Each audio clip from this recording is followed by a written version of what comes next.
Hi students, कैसे हैं आप सब।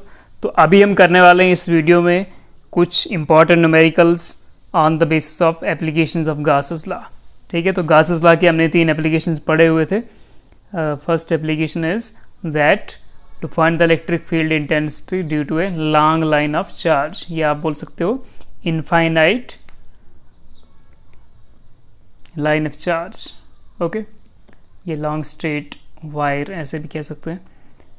सो उसके बाद सेकंड एप्लीकेशन था electric field intensity due to a thin sheet of charge, और थर्ड था आपका due to hollow spherical shell. Okay, तो हम पहले मैं आपको थोड़ा सा जस्ट सिंपल से कंसेप्ट जैसे बताता हूँ, फॉर्मूले वगैरह। तो देखिए, आपको पता है electric flux is denoted by phi. ठीक है, फाई ई या फाई से ही रख दो, तो जो लिखना चाहो फाई ई या फाई। तो इलेक्ट्रिक फ्लक्स क्या होता है,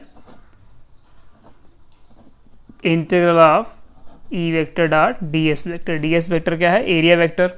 ठीक है, तो this is your electric flux का डेफिनेशन, यानी डॉट प्रोडक्ट ऑफ, अगर आपको वेक्टर्स की फॉर्म में दिया होगा ई वेक्टर और एस वेक्टर, ठीक है, आपका सरफेस एरिया वेक्टर, तो आप सीधा लिख सकते हो phi is equal to dot product of E into S, ऐसे भी कर सकते हो। ओके, सो तो ये हमें पता होना चाहिए इलेक्ट्रिक फ्लक्स के बारे में। फिर आपको पता होना चाहिए गासेस लॉ क्या कहता है। गासेस लॉ स्टेट करता है कि टोटल इलेक्ट्रिक फ्लक्स, ठीक है, due to a charge enclosed inside a surface S is equal to 1 upon epsilon naught times the total charge enclosed। ठीक है, तो किसी अगर सरफेस में किसी एनक्लोज स्फेरिकल सरफेस है कोई, या किसी और का भी स्फेरिकल या रेक्टेंगुलर और एनी क्यूबिकल कोई भी सरफेस हो सकता है,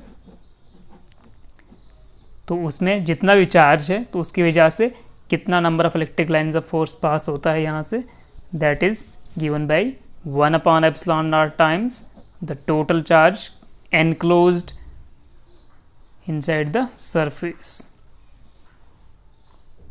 ठीक है, तो that is your Gauss's law and this is your electric flux।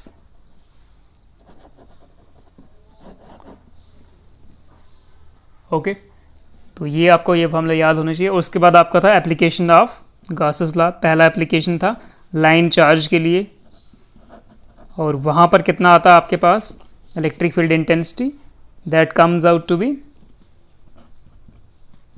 Electric field intensity E is equal to lambda upon 2 pi epsilon naught r. ठीक है, लैम्डा क्या है, lambda is the linear charge density, charge पर unit length.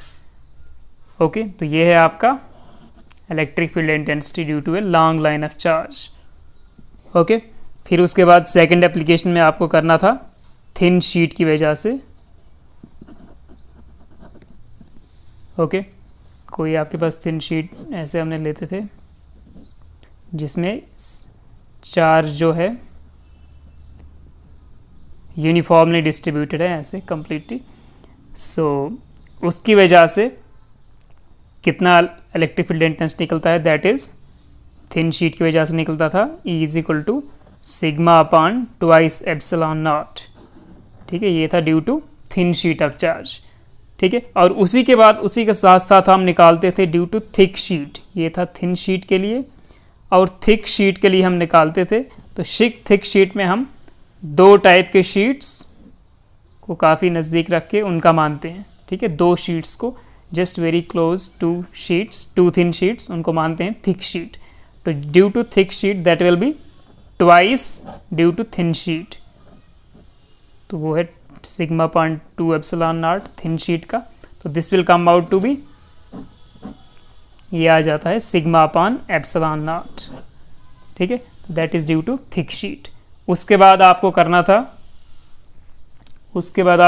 था due to third आपका जो application था, तो थर्ड एप्लीकेशन में आपको करना था due to hollow spherical shell. Okay. तो due to hollow spherical shell, hollow spherical shell, okay, उसमें 3 केसेस होते थे। सपोज ये कोई शेल है, ठीक है, इस पे चार्ज यूनिफॉर्मली डिस्ट्रीब्यूटेड है इस तरह, ठीक है, ओके। सो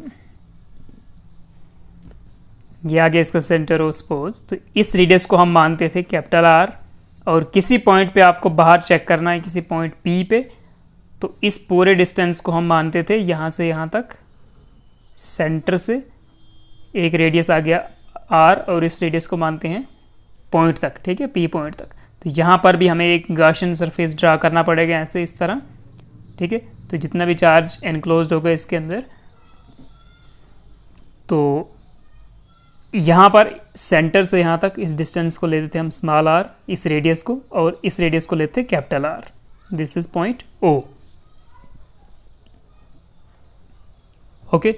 तो इसमें 3 केसेस हैं आपके पास कि अगर किसी इंटरनल पॉइंट पे, सेंटर पे या कहीं अंदर, इस पॉइंट पे आपको चेक करना है, सेंटर पे या इनसाइड किसी पॉइंट पे, तो electric field inside, electric field intensity inside the hollow spherical shell, वो कितना आता था, दैट इज 0, ठीक है, वो 0 आ जाता है क्योंकि शेल के अंदर चार्ज है ही नहीं।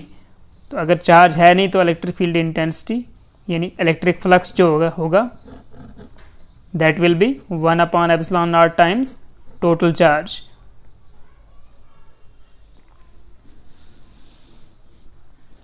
इसको ऐसे देख सकते हो आप। तो phi is equal to electric flux inside, ठीक है। तो इलेक्ट्रिक फ्लक्स अंदर से चेक करना है तो इलेक्ट्रिक फ्लक्स हो जाएगा आपका 1/ε0 Q, ओके। तो अगर इलेक्ट्रिक फ्लक्स का फॉर्मूला लिखोगे आप, that is E dot ds vector, okay, और इसका इंटीग्रेशन होता है तो E निकल जाएगा बाहर, तो इंटीग्रेशन ऑफ ds, तो integration of ds comes out to be, तो यहाँ से आप अगर ऐसे चेक करो इसको, E इंटू ds, इसका पूरा integral of all the surface area elements उनको लोगो, that comes out to be total surface area, ठीक है। तो यहाँ से आप इलेक्ट्रिक फील्ड इंटेंसिटी निकाल सकते हो। तो electric field intensity will be Q/ε0, इस S को भी यहाँ ले लो, ठीक है, S लिख दो या एरिया वेक्टर A वेक्टर लिख दो। तो अगर चार्ज ही 0 है तो ये सारा वैल्यू 0 हो जाएगा। तो इनसाइड के लिए आपके पास 0 होता है शेल के केस में, ठीक है, इनसाइड क्योंकि चार्ज है ही नहीं तो इलेक्ट्रिक फील्ड भी नहीं होगा। तो जब आउटसाइड के लिए चेक करते हो तो E outside, electric field at any point outside, तो उस पॉइंट पे भी हम एक गॉसियन सरफेस ड्रा करेंगे, और ये वाला आपको नया वाला रेडियस लेना है फिर P पॉइंट तक डिस्टेंस फ्रॉम द सेंटर, और वो कितना आता है, that comes out to be σ/ε0, σ/ε0 r²/r², ठीक है, ऐसे भी निकाल सकते हो। और जब इसका वैल्यू पुट करोगे आप, सिग्मा होता है सरफेस चार्ज डेंसिटी, तो that will B Q/ε0 S, epsilon Q/S आ गया, Q/S surface charge density, S is the surface area, ठीक है, r²/r²। तो जब आप आउटसाइड इस पॉइंट तक बात कर रहे हो, इस पॉइंट पे, यहाँ पे इलेक्ट्रिक फील्ड इंटेंसिटी कितना है, तो दैट विल बी r²/r²। तो हमें सरफेस एरिया देखना है इसका, स्फीयर का, पूरे आउटर गॉसियन सरफेस का, ठीक है, outer Gaussian sphere, spherical surface का।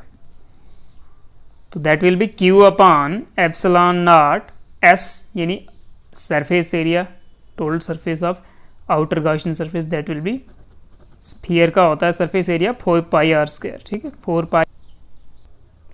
तो देखिए इसके बाद आप, ये सरफेस एरिया आ गया 4πr², क्योंकि आपको पता है सरफेस एरिया या for spherical that is 4πr² sphere का, ठीक है। तो अगर कैपिटल R ले रहे हो आप रेडियस, तो that will B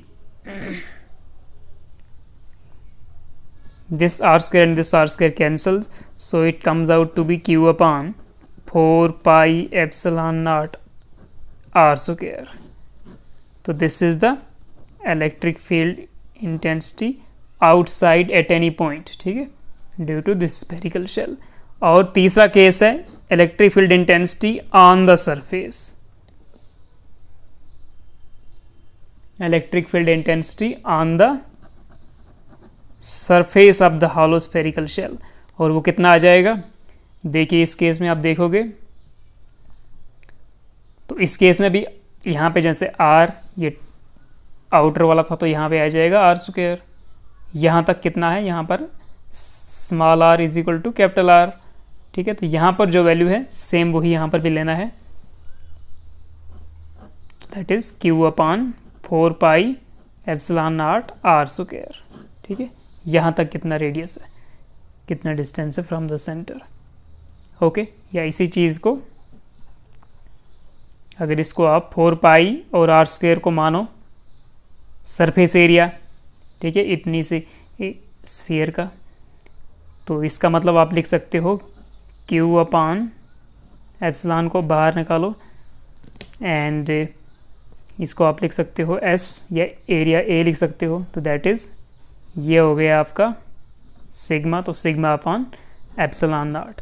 sigma upon epsilon naught भी आप ले सकते हो E on the surface of the shell, ठीक है। तो ये वैल्यूज़ आपको याद रखने हैं।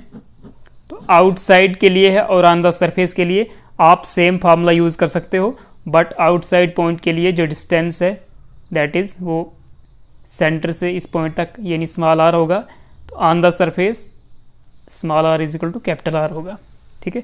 तो ये वैल्यू भी ले सकते हो ऑन द सरफेस या ये ले लो, लेकिन आउटसाइड के लिए आपको ये फॉर्मूला लेना है, ठीक है। और इनसाइड के लिए ज़ीरो होगा हमेशा, ठीक है। तो ये हैं कुछ इंपॉर्टेंट लिटिल कंसेप्ट्स। तो उसके बाद चलते हैं और न्यूमेरिकल्स करते हैं लीनियर चार्ज पे, थिन शीट ऑफ चार्ज और हॉलो स्फेरिकल शेल पे, ओके। सो देखिए आपके पास क्वेश्चन दिया हुआ है। क्वेश्चन है आपके पास an infinite line charge produce a field of 9 × 10⁴ newton पर कूलम। तो मतलब आपको इलेक्ट्रिक फील्ड दिया हुआ स्टार्टिंग में, electric field is equal to 9 × 10⁴ newton पर coulomb, okay. So at a distance of 2 centimetre, ठीक है, at a distance of 2 centimetre calculate the linear charge density. तो लीनियर चार्ज डेंसिटी आपको निकालनी है, ठीक है, मतलब लैम्डा निकालना है आपको, ई दिया हुआ है और डिस्टेंस इज 2 सेंटीमीटर, तो आर भी दिया हुआ है 2 सेंटीमीटर। 2 सेंटीमीटर के हम पहले क्या करते हैं, इसके 2 × 10⁻² मीटर्स बना देते हैं, तो मैंने इसको मीटर्स में कन्वर्ट कर दिया, ओके, ऐसा यूनिट में, ओके। तो we know that E is equal to lambda upon 2 pi epsilon naught r, यही होता है फॉर्मूला। तो यहाँ से आप क्या निकाल सकते हो, यहाँ से आप निकाल सकते हो लैम्डा, तो लैम्डा इज इक्वल टू ये इसके मल्टीप्लाई चला जाएगा, lambda is equal to E × 2 pi epsilon naught r. तो इसको कैलकुलेट करिए, तो lambda is equal to E कितना है 9 × 10⁴ into 2 × pi 3.14 into epsilon naught 8.854 into 10⁻² into r, r कितना है 2 × 10⁻², इतने मीटर है, ठीक है। तो सब अब मल्टीप्लाई करोगे 9 × 2 × 3.14 इंटू 8.854 इंटू 2, तो ये सब मल्टीप्लाई साथ में कर लो, ठीक है, जो भी नंबर्स वाले हैं या डेसिमल वाले, और 10 पावर्स वाले एक जगह पे लेते हैं, साथ में 10⁴ 10⁻12, तो ये +4 है, -12 और -2, तो this will come out to be, ये सारा आपके पास आ जाएगा, ये सारा आता आपके पास 1000 पॉइंट कुछ 404 ऐसे इंटू 12 और 2 14 माइनस 4 माइनस 10, ठीक है, माइनस 14 प्लस 4 माइनस 10। तो दिस इज योर आंसर। इतने चार्ज पर मीटर, ठीक है, क्योंकि ये लीनियर चार्ज डेंसिटी है। लीनियर चार्ज डेंसिटी का आपको पता है, linear charge density is equal to charge पर यूनिट लेंथ, ठीक है। तो इसका यूनिट हो जाएगा कोलम्ब पर मीटर, कोलम्ब पर metre. This is your answer. अगर इसको थोड़ा और सिंपल करना चाहते हैं तो इसका आंसर एक्चुअली उसने दिया है 10⁻⁷ कोलम्ब पर मीटर। तो मैं इसको नियरली लिख सकता हूँ, this is nearly equal to 1000.404 को आप लिख सकते हो 1000 ही लिख सकते हो। तो सिंपल करने के लिए जस्ट इसको 1000 ही लिखा है उसने। तो 1000 इंटू 10⁻10, तो दैट विल बी 1000 को आप 10⁻3 लिख सकते हो। तो 10⁻3 into 10⁻10, so this is equal to कितना आ जाएगा 10⁻⁷ कोलम्ब पर मीटर। तो ये आपका आंसर होगा, ठीक है। आगे चलते हैं क्वेश्चन नंबर 2 पे। सो देखिए यहाँ पर क्वेश्चन नंबर 2 है आपके पास, a charge of 17.7 into 10⁻⁴ coulomb. तो सबसे पहले आपको जल्दी से लिखना है चार्ज कितना दिया है, 17.7 into 10⁻⁴ coulomb is distributed uniformly over a large thin sheet of area. इतने तो एक कोई थिन शीट है आपके पास, इस पे डिस्ट्रीब्यूटेड है चार्ज यूनिफॉर्मली, ठीक है, यूनिफॉर्म डिस्ट्रीब्यूशन है। तो टोटल चार्ज आपके पास Q इतना है, distributed uniformly over a large thin sheet of area. तो इसका जो एरिया है, एरिया ए से लिखो या सरफेस एरिया लिखो एस से, दैट इज 200 मीटर स्क्वायर। तो ये ऑलरेडी गिवन है। तो एरिया ए या एस लिख दो इसको, सरफेस एरिया, तो दैट इज 200 मीटर स्क्वायर। ये भी गिवन है आपके पास। Calculate the electric field intensity at a distance of 20 centimetre from it, ठीक है। तो ये शीट ऐसे है अगर, ठीक है, या ऐसे है तो इससे 20 सेंटीमीटर दूर आपको इलेक्ट्रिक फील्ड इंटेंसिटी फाइंड करना है। और गिवन आपको दिया है कि ये वैल्यू ले लो एप्सिलॉन नॉट का। तो आपको इलेक्ट्रिक फील्ड इंटेंसिटी निकालना है, ठीक है, एट 20 सेंटीमीटर। तो देखिए आपको electric field intensity due to thin sheet क्या होता है, electric field intensity due to thin sheet that is equal to sigma upon twice epsilon naught thin sheet का और sigma upon epsilon naught thick sheet का। तो इसमें तो देखिए आपको आर का यूज़ नहीं होने वाला है, ठीक है। आप अगर आपके पास ऑलरेडी दिया हुआ है तो हम क्या करेंगे, इस पहले स्फेरिकल चार्ज डेंसिटी जो ये है सरफेस चार्ज डेंसिटी उसका वैल्यू निकालते हैं। तो स्फेरिकल चार्ज डेंसिटी, मैं इसको स्फेरिकल कह रहा हूँ, surface charge density. Surface charge density कितना हो जाएगा, surface charge density is equal to charge पर यूनिट सरफेस एरिया, ठीक है, या इसको आप लिख सकते हो Q/A। तो Q इसने दिया हुआ देखिए, और एरिया सरफेस एरिया भी दिया हुआ है। तो Q कितना है 17.7 इंटू 10⁻⁴ अपॉन एरिया दिया है 200 मीटर स्क्वायर, ओके। तो this will come out to be कितना आ जाएगा, this will come out to be, इसको आप डिवाइड करेंगे तो 17.7 अपॉन 2 इंटू 10⁻⁴, और इसका मैं 10 का स्क्वायर ऊपर ले जा रहा हूँ, 10⁻² लिख रहा हूँ, ठीक है। This will come out to be 17.7 को डिवाइड करो 2 से, तो 2 8 ज़ा 16, 1 बचेगा, बना 17। तो फिर करते हैं 0.8 से, पॉइंट करके बनेगा 17, तो 2 8 ज़ा 16, फिर 1 बचेगा, ठीक है। तो that will come out to be, फिर 1 बचेगा, 10 बचेगा, तो 2 5 ज़ा 10 और समथिंग।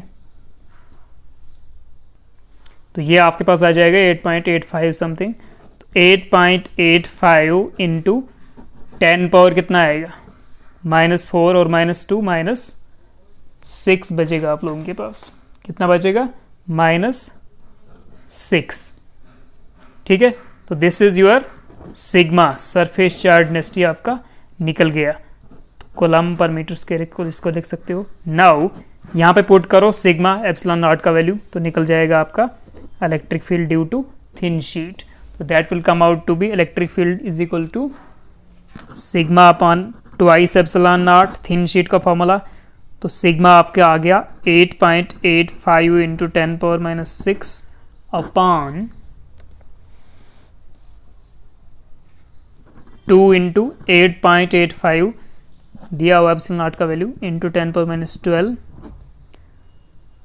8.85 और 8.5 कैंसल्स, सो ये बनेगा 10⁻⁶। यहाँ पे बचेगा 1/2 इंटू 10⁻⁶ अपॉन 10⁻12।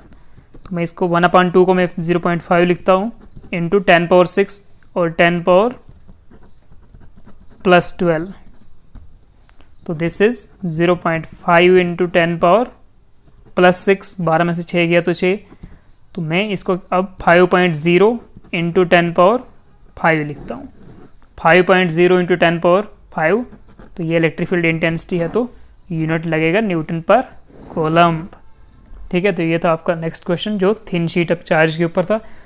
अब नेक्स्ट क्वेश्चन करते हैं क्वेश्चन नंबर 3 हालो स्फीयर के ऊपर, स्फेरिकल शेल के ऊपर। ओके, सो देखिए हमारे पास है अब next question, question number 3। A hollow charge spherical shell having a radius of 5 centimetre. तो रेडियस दिया है शेल का 5 सेंटीमीटर। तो आपके पास इसको मैं कैपिटल आर लेता हूँ, ठीक है। कैपिटल आर दिया है 5 सेंटीमीटर, इसको हम SI यूनिट्स में लिखते हैं 5 इंटू 10⁻2 मीटर्स। तो मीटर करके मैंने इसका रेडियस लिख लिया। Calculate the electric field intensity due to it if a charge of 40 nano coulomb spread over it uniformly at a point. तो इसके ऊपर चार्ज स्प्रेड किया गया, uniformly distributed a charge. Suppose this is the shell, ठीक है। तो इसके ऊपर है चार्ज, हालो है, अंदर से खाली है, तो ये यूनिफॉर्मली डिस्ट्रीब्यूटेड चार्ज है। ओके, तो इसका रेडियस है 5 सेंटीमीटर। तो दिस इज योर 5 सेंटीमीटर, इसको मैं सेंटर पॉइंट O लेता हूँ। This is your capital R 5 centimetre. तो कहता है कि इलेक्ट्रिक फील्ड निकालो if a charge of 40 nano coulomb. तो इस पे चार्ज कितना है, टोटल चार्ज 40 नैनो कोलम्ब, ठीक है। तो चार्ज आपको दिया है 40 nano coulomb, means 40 into 10⁻⁹ coulomb. Nano means 10⁻⁹, ठीक है। तो कहता है कि इलेक्ट्रिक फील्ड इंटेंसिटी निकालो जब चार्ज जितना है spread out it uniformly at a point 15 centimetre from the surface of the shell. तो सरफेस से 15 सेंटीमीटर और दूर, तो मतलब यहां से 15 सेंटीमीटर और आगे, तो ये है आपका 15 सेंटीमीटर का डिस्टेंस। तो यहां पर किसी पॉइंट पे निकालो आप इलेक्ट्रिक फील्ड इंटेंसिटी, मतलब आउटसाइड द शेल की बात कर रहा है। तो यहां पर हम क्या करते हैं, जब भी चार्ज निकालना है आपको, तो हम गॉसियन सरफेस बनाते हैं, ठीक है। तो गॉसियन सरफेस ड्रा करते हैं।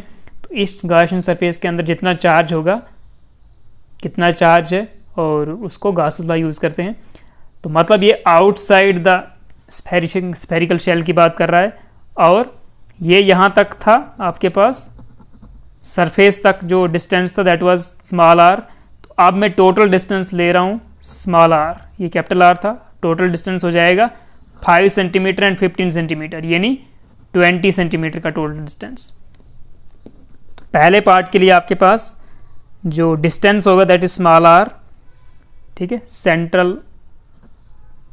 Centre of the Gaussian surface से पॉइंट P तक, इसको पॉइंट अगर P मानो आप, तो दैट डिस्टेंस इज, अंदर वाला डिस्टेंस 5 सेंटीमीटर और ये 15, तो बन गया total radius of the this Gaussian sphere, that radius is 20 centimetre. तो इसको भी कन्वर्ट करते हैं, 20 इंटू 10⁻⁻2 लिख लेते हैं, मीटर्स बन गया। अब तो इलेक्ट्रिक फील्ड इंटेंसिटी आउटसाइड के लिए क्या होता है, इलेक्ट्रिक फील्ड इंटेंसिटी आउटसाइड के लिए होता है Q/4 4 pi epsilon naught r square, where r is the distance या overall radius of the Gaussian surface, ठीक है, बाहर तक जो रेडियस है पॉइंट P तक डिस्टेंस। तो सिंपल है, चलिए यूज़ करते हैं। तो Q आपको दिया हुआ है ऊपर पहले ही, तो Q कितना है 40 × 10⁻⁹ कोलम अपॉन, हाँ एक और चीज़ देखिए, यहाँ पर जो 1/4 पाई एप्सिलॉन नॉट होता है, दिस इज कोलम्स कांस्टेंट, तो इसको हम ऑलरेडी यहाँ पे लिख सकते हैं 9 × 10⁹। तो मैं यहाँ पे लिख रहा हूँ 9 × 10⁹, फिर Q का वैल्यू लिख दिया हमने, अपॉन R का स्क्वायर नीचे लिखना बस। तो R कितना है इस वक्त 20 × 10⁻², 20 × 10⁻² को 2 बार लिख लेते हैं, 20 × 10⁻²। ओके, तो 21 × 20, 22 × 40, 2 10 × 20, तो ऊपर से आपके पास बचेगा 9 × 10⁻9 × 10⁻9 डिवाइडेड बाय, नीचे क्या बच रहा है, यहाँ पे 10⁻² बचेगा, यहाँ पर 10 × 10⁻1, तो इंटू 10 × 10⁻², 10⁻1 इसका मतलब 10 का मतलब 10⁻1, ओके, 10⁻², 10⁻2, 10⁻4 इंटू 10⁻1, यहाँ पे है 9 × 10⁻9, 10⁻+9, तो ये हो जाएगा 10⁻0, ठीक है। तो 10⁻0 को 1 लिखते हैं सीधा, 10⁻0 जरूरत नहीं है, तो दिस विल बी 9 × 1/10 की पावर 4 में से एक गया तो -3, ठीक है, -4 + 1 -3, तो that comes out to be 9/10⁻³ is equal to 9, इसको ऊपर ले जाते हैं 10⁻³ को, तो 9 × 10⁻+3, तो 9 × 10⁻+3 है आपका आउटसाइड एट पॉइंट P, ठीक है, पॉइंट P के लिए इलेक्ट्रिक फील्ड इंटेंसिटी आ गया इतने न्यूटन पर कूलम।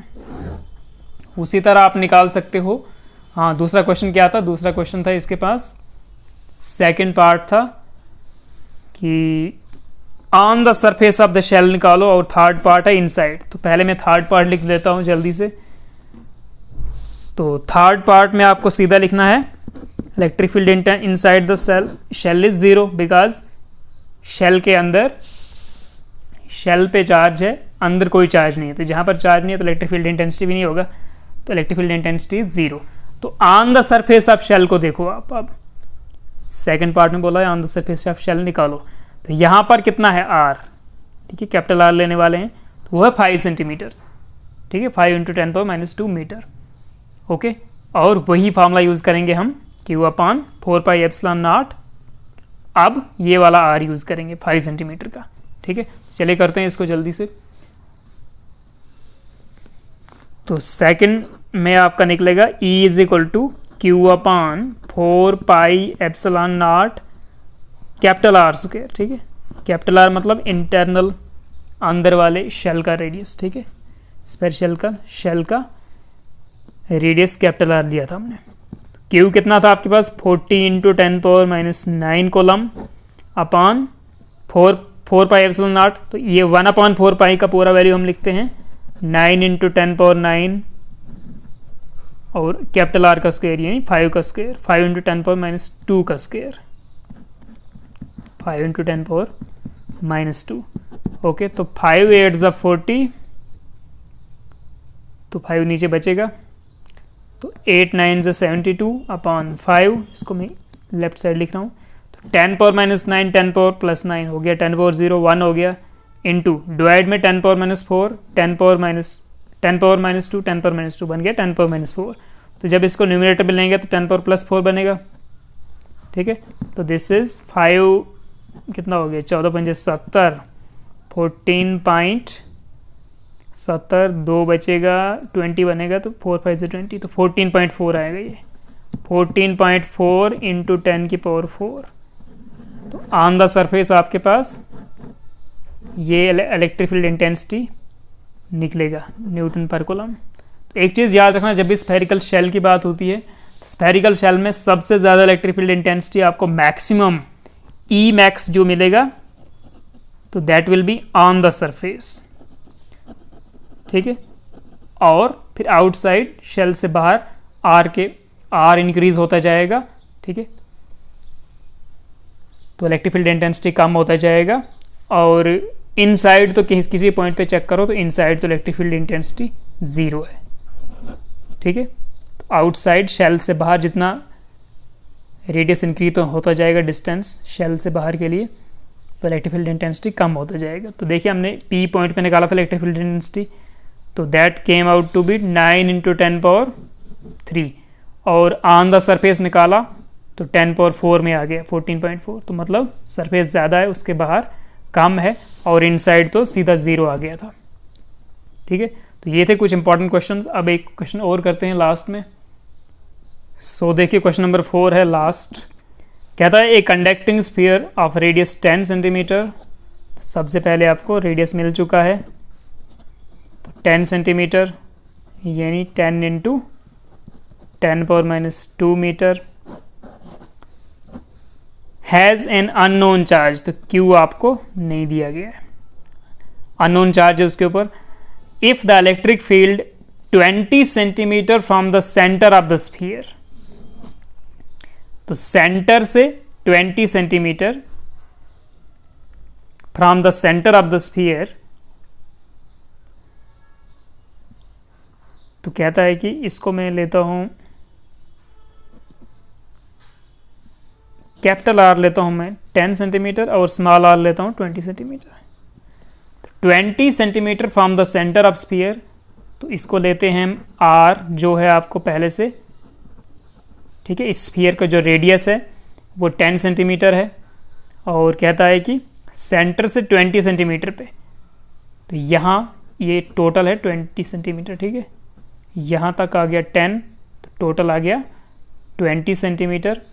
तो यहाँ पर कहीं पॉइंट P मानते हैं इसको हम, तो यहाँ पर आपको if the electric field 20 centimetre from the centre of the sphere, तो इस पॉइंट से यानी सेंटर ऑफ स्फीयर से 20 सेंटीमीटर दूर अगर इलेक्ट्रिक फील्ड है इतना, कितना 1.5 इंटू दिस 1.5 × 10⁻³ न्यूटन पर कूलम, अगर इतना इलेक्ट्रिक फील्ड है और वो पॉइंट कर रहा है एंड पॉइंट्स इनवर्ड्स, उसका डायरेक्शन इनवर्ड है, radially inward. What is the net charge on the sphere, ठीक है। तो इस स्फीयर पे कितना चार्ज है, जिस चार्ज की वजह से इस पॉइंट पे इतना इलेक्ट्रिक फील्ड है, ठीक है। तो इलेक्ट्रिक फील्ड आपको दिया है at 20 centimetre electric field is equal to 1.5 × 10⁻³ nano newton पर कूलम, ठीक है। तो हम पहले क्या करेंगे, इस पॉइंट पे गॉसियन सरफेस एक ड्रा करेंगे, ओके। तो इस पॉइंट पे जो इलेक्ट्रिक फील्ड निकलता है यानी आउटसाइड द चार्ज भी निकालना है, ठीक है। चार्ज का वैल्यू इसने बोला है निकालने के लिए, तो इलेक्ट्रिक फील्ड दिया हुआ है इस पॉइंट पे, ठीक है, जो पॉइंट 20 सेंटीमीटर दूर है सेंटर ऑफ दिस स्फीयर। तो आउटसाइड के लिए होता है फॉर्मूला Q/4πε0 r², ठीक है। r मीन्स सेंटर से लेकर पॉइंट तक का डिस्टेंस, ठीक है, इस गॉसियन सरफेस का रेडियस r, तो दैट इज 20 सेंटीमीटर गिवन है ये वैल्यू।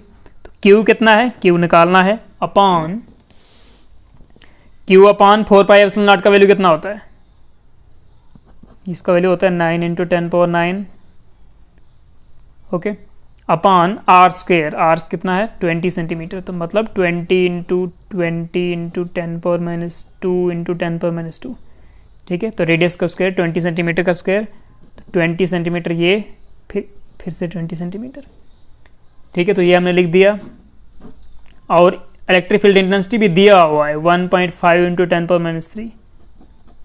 10⁻³ ठीक है। तो हमें चार्ज Q चाहिए, तो Q विल बी,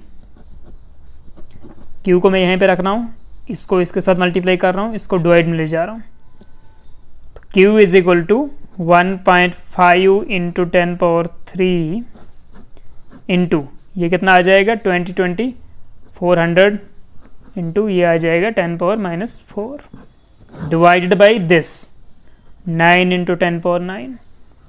ओके, तो Q इज इक्वल टू, इसको जल्दी से मल्टीप्लाई करते हैं, क्या ये मल्टीप्लाई होता है देखते हैं। तो 1.5 इंटू 10 400 अपॉन 9, और 10 पावर वाले सारे एक जगह पे करते हैं, तो 10 पावर 3, 10 पावर -4, 10 पावर -9, नीचे +9 था तो ऊपर जाके -9 हो जाएगा। तो this will come out to be, इसको मल्टीप्लाई करो ज़रा, 1020, 15 चौके 60, ठीक है।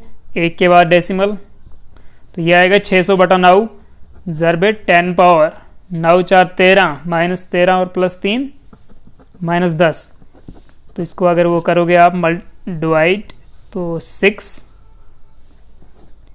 9 से 54, 4 बचेगा, बनेगा 40, 4 9 से 36, तो ये आ गया 64 पॉइंट समथिंग, ठीक है। तो इसको देखिए अच्छी तरह करते हैं, तो ये है 600 600.0/9, तो 9 6 × 54 होता है, फिर यहाँ पर बचेगा 6, बनेगा फिर से 60, तो 9 6 × 54 फिर से,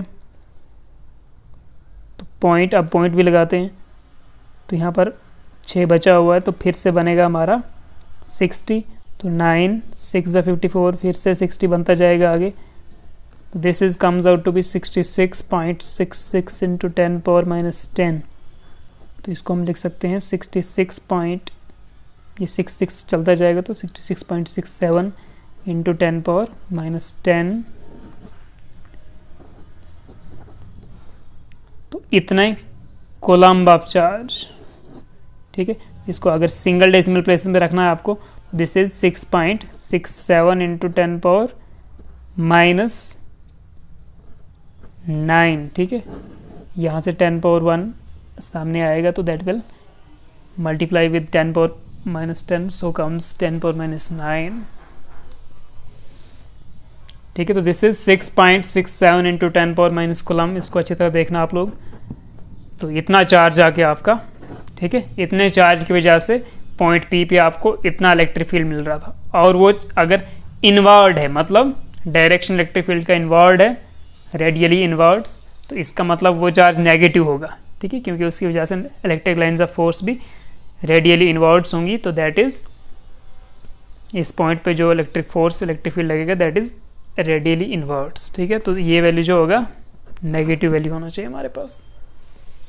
ओके, तो ये थे हमारे पास कुछ important questions related to the Gauss's law and its applications, ठीक है। तो नेक्स्ट हम करेंगे